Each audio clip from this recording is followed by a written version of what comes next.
Luna et Léa, vous appartenez à Jeune Cœur et vous étiez à C4. Dans cette expérience du chant, une expérience aussi collective qui renforce les liens d'amitié, en quoi est-ce un bon exemple pour les jeunes, d'après vous? Bonsoir. Alors, pour moi, c'est un bon exemple parce que on apprend vraiment à avoir une cohésion de groupe dès nos 12 ans. Donc, ça veut dire qu'on est encore dans la jeunesse et ça nous permet de progresser avec une vie de famille finalement et à partir du chant choral. Donc, ça veut dire qu'on chante, donc on exerce notre passion. Et en même temps, on peut développer les facultés qu'on aurait besoin dans notre vie de tous les jours. Et on a même une devise qui dit « Ensemble, c'est mieux » et qui montre vraiment cette cohésion de groupe qu'on a envie de faire partager. Aussi, venir nous voir à Saint-Médard le 1er février. On va chanter avec une autre chorale. Voilà. Luna? Ça renforce aussi également la confiance en soi. Quand on arrive en 6e, on est petit, on a peu confiance en nous. Et en ressortant en 3e, on est beaucoup plus confiant, on est beaucoup plus à l'aise de parler en public, même que ce soit même pour les examens ou autre chose. Aussi, le fait de vivre ensemble, ça nous apprend des valeurs telles que le respect des anciens, aussi la solidarité, on se sert des coudes dans les bons comme dans les mauvais moments. Et aussi, comme on disait dans la vidéo, on a un exemple de mixité. Et donc je pense que c'est important d'être comme ça, de représenter ça dans la jeunesse. Merci beaucoup à toutes les deux.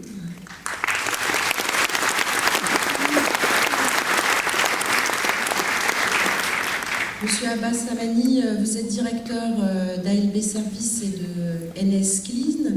Est-ce que vous pourriez nous dire comment la création d'ALB Service a été facilitée? Alors en fait, ce qui a facilité la création d'entreprise pour moi, je parle vraiment pour moi, c'est qu'on se trouve sur un ancien bassin industriel, ce qui m'a permis d'accéder à des locaux très facilement, parce qu'on a énormément de locaux qui ont été réhabilités pour faire des bureaux, donc ça m'a permis d'avoir des locaux et ça m'a aussi permis de créer un réseau assez large pour pouvoir développer mon offre de services. Ce qui fait qu'au fur et à mesure des années, on a pu pérenniser notre activité. Et d'être à Creil, c'est comme je le dis dans la vidéo, c'est un axe qui pour moi est très important parce qu'on se retrouve pas loin de Roissy-Charles de Gaulle, de Paris, de grandes villes comme Beauvais, Compiègne et autres. Donc ça m'a vraiment permis de pouvoir avoir un panel de clients assez diversifié et de pouvoir être droite et à gauche en même temps. Je vous remercie.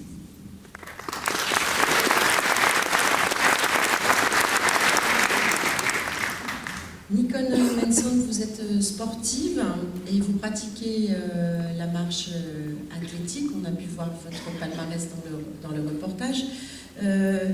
Quel conseil vous donneriez à quelqu'un qui souhaite pratiquer la marche athlétique?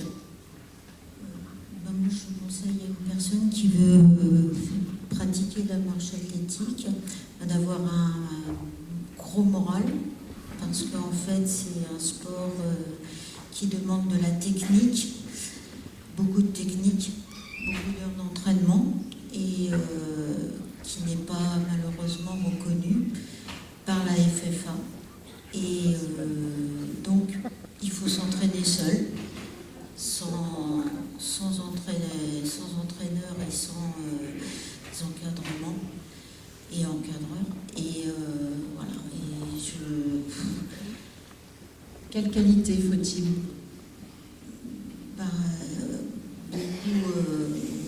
Beaucoup s'entraîner, et puis la qualité, c'est que comme on est tout seul, voilà. Et je regrette qu'à la FFA, on ne soit pas vu parce que les clubs n'ont pas de marcheurs. Et je vous remercie.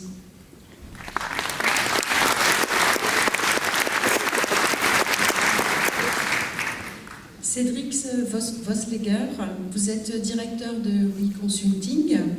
Vous êtes attaché à la formation par alternance dont vous êtes issu par ailleurs, à la transmission d'un savoir-faire et d'une expérience.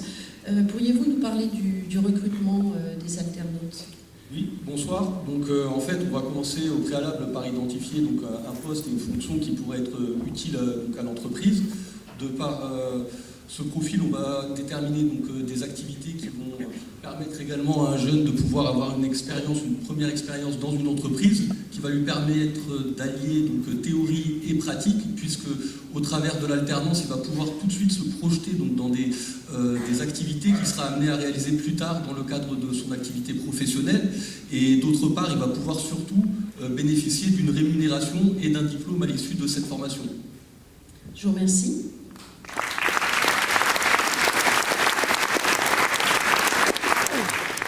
Céline Goberville, vous êtes championne de tir au pistolet.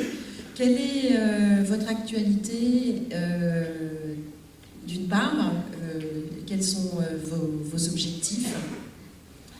Bonsoir. Alors, l'actualité, pour l'instant, ça va être d'aller gagner ma qualification pour les JO de Tokyo. J'ai gagné une place, mais qui n'est pas nominative. Donc là, il va falloir que je mette mon nom sur cette place. Donc pour ça, on va avoir différentes compétitions dans l'année, championnats d'Europe, des Coupes du Monde, qui vont permettre à la fois de préparer les Jeux et de se qualifier. Donc les objectifs, ça va être d'aller aux Jeux de Tokyo. J'aimerais bien aller aussi à Paris 2024, faire une médaille, ce serait encore mieux. Et c'est vrai que j'ai la chance de pouvoir m'entraîner dans un stand, au stand de tir de Creil qui est vraiment bien équipé, avec les mêmes installations qu'il y aura aux Jeux Olympiques. Donc ça vraiment, c'est une chance pour moi de pouvoir m'entraîner dans de très bonnes conditions. Merci à vous.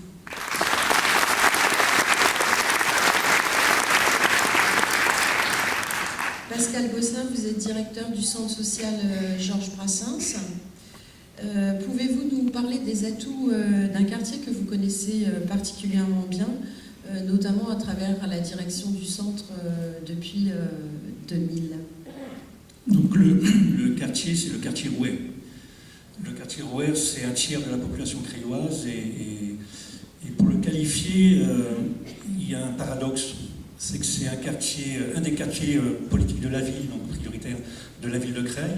Donc ça veut dire que c'est un quartier qui n'est pas spécialement très riche et qui pourtant renferme une richesse sur ce quartier qui est contenue dans la population. C'est une population diversifiée culturellement et c'est ces cultures différentes qui se côtoient tous les jours sur le quartier. J'ai oublié de préciser que c'est un vrai quartier. C'est un quartier où les gens se disent bonjour, où il est anormal que les gens ne se disent pas bonjour. C'est-à-dire qu'effectivement, quand on ne dit pas bonjour, on est regardé de travers. C'est un quartier qui est commerçant, donc il y a une vie autour des commerces, voilà, donc ce qui permet aux personnes de se rencontrer, d'échanger, de parler. Bref, c'est un quartier qu'on a envie de partager, nous, au nom des habitants. Et depuis 2 ans, on mène une action qui s'appelle Rouer Quartier d'été, qui vise, ce que je disais tout à l'heure, à faire connaître ce quartier, à amener les gens qui veulent découvrir ce quartier à travers différents parcours, des parcours qui sont animés par des habitants, par des associations, par les salariés de la structure également.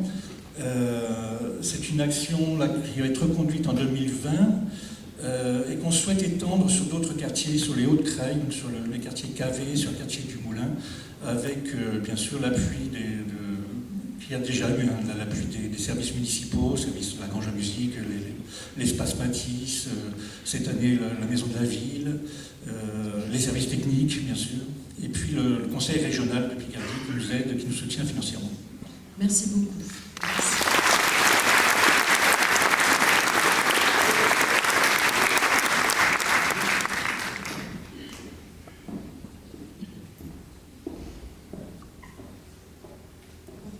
Cette cérémonie, nous sommes heureux de vous présenter M. Daoud Tatou, membre de l'association Huma Charity, créée à Creil en 2010.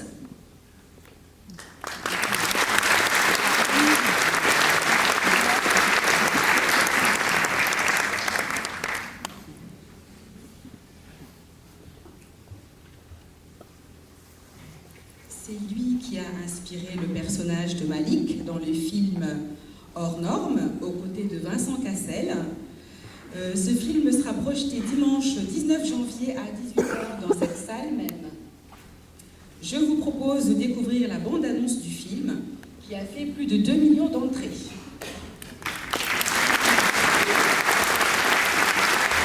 Félicitations pour ce film très émouvant. Vous êtes donc le responsable du pôle autisme d'Human Charité. Pouvez-vous nous expliquer votre lien avec le film Hors Normes qui aborde ces questions de l'autisme et la question cruciale de sa prise en charge? Bonsoir, merci de nous avoir invités, monsieur le maire et les élus. Je suis désolé, je vous tourne le dos. Configuration bizarre. Effectivement, je suis responsable du pôle Human Charity. J'ai inspiré le film, donc Reda Kateb joue mon rôle, Vincent Cassel joue le rôle de Stéphane Benamou. Nous avons 2 associations, le Silence des Justes et le Relais Île-de-France, et nous prenons en charge des cas complexes depuis plus de 23 ans.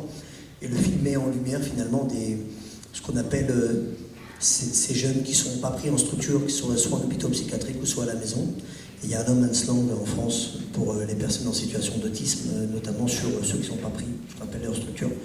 Et on met en avant cette prise en charge-là qui fait défaut à travers ce film. Et on a eu la chance de connaître les réalisateurs, Eric et Olivier, qui sont les réalisateurs intouchables qu'on connaît depuis plus de 20 ans, donc qui nous suivent dans notre travail. Voilà.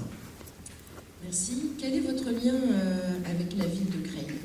Alors moi j'ai un lien très fort avec la ville de Creil à travers l'association Human Charity, puisque c'est une association qui est implantée ici depuis très longtemps. Ce sont des jeunes, tout à l'heure vous parlez du vivre ensemble justement et du savoir-faire et des prises d'initiative. Ce sont des jeunes de quartiers populaires de chez vous qui ont monté cette association, qui était une petite association qui distribuait des repas au début, qui est devenue une ONG, une organisation non gouvernementale qui rayonne aujourd'hui à travers plusieurs pays, dont le but est d'apporter de l'aide à des pays à travers des puits, à travers l'éducation, à travers le médical. J'ai beaucoup cherché une ONG qui puisse aider les personnes en situation d'autisme ici en France, je n'ai pas trouvé. Beaucoup m'ont fermé les portes et la seule qui m'a accueilli, c'est Human Charity à travers la ville de Creil. Voilà. Et le travail qui est fait dans cette ville et avec ces jeunes-là est important, puisque c'est un travail qui est fait d'abord en interne, où on aide les familles, à travers la guidance parentale, les professionnels, c'est fait en France. C'est fait aussi au Maroc, en Algérie et en Mauritanie. Donc les jeunes de cette ville ont formé, là, prochainement, d'ailleurs on vous invite si vous voulez venir manger un bon tagine avec nous au Maroc, ça peut être sympa. On est en train de monter le plus grand centre pour autistes avec un internat, un externat, un centre de diagnostic, un centre de formation. Et donc c'est parti de l'initiative des gens qui sont ici. Voilà. Merci beaucoup, merci à vous et merci à tous de témoigner.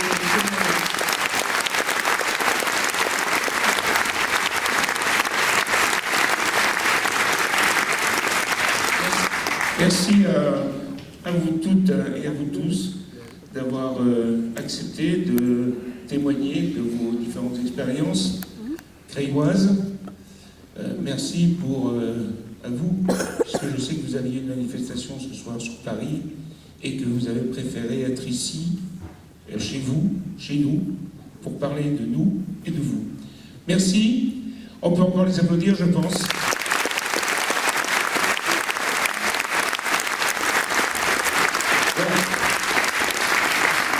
À défaut de parler de ce qu'on devrait parler d'habitude, ce soir, on a parlé de l'humain et on a laissé parler le cœur de ces jeunes qui font notre ville. Merci.